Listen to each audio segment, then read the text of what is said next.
umalis ka ng port, hindi mo alam kung makakarating ka pa sa ibang port. At saka risky ang buhay ng seaman. Kaya sabi ko sa manok ko, huwag mong sayangin yung pinaghirapan. Buhay ang pinuhunan ko dyan. Kasi hindi ako titigil hanggat hindi kayo secured eh. Kaya sabi ko, sige, mag-iipon kayo ng, mag-iipon ka, tulungan nyo ako. Ganun parati sinasabi ko sa pamilya ko, tulungan nyo ako kung gusto nyo ako makapiling. Pag nakikita ko ng okay na, titigil na ako. Ang hirap lang, ma'am, sumakay noon. Mahirap sumakay noon, ma'am. Kakaunti lang kasi ang barko noon eh. Ang hirap sumakay. Kaya ang dami kong entrance examination sa mga shipping companies noon.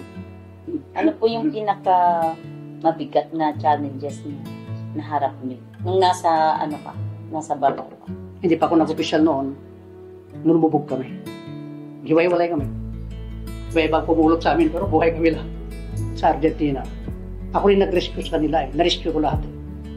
Sabi ka ng Coast Guard sa akin, Kap, nagawa mo lahat ang tungkulin mo bilang kapitan. Katulad nung kapitan na ako, marami akong karanasan sa... Kaya nga, nung gusto nila akong magpresidente sa ako namin, apat sa namin, sabi ko, hindi. Mas makakatulong ako kung tulong ako sa baba. Puro tulong kasi yung prenamis ko kay Lord eh. Binigyan mo ako ng maaga, ganitong kataon. Ibabalik ko sa kapwa ko. Ano yun, mga karuwas boys ko, mga ano na eh. Ilang years na. Binabayaran ko yung PhilHealth nila eh, SSS, paano. Kaya sabi ko, sa mga tao ko sabi ko ma'am, ayaw kong makita na bambuhay kayo nagkakaruwas. May tulugan na sila doon eh, stay in na sila. May security na ako, may tagalinis na ako. Tsaka, masyadong oras ka magpakarwas. May tao. Paano po kayo, sir, nakapundar ng... Ma'am, nakapag-asawa ko ng kapwa ko mahirap. Marunong humawak ng pera.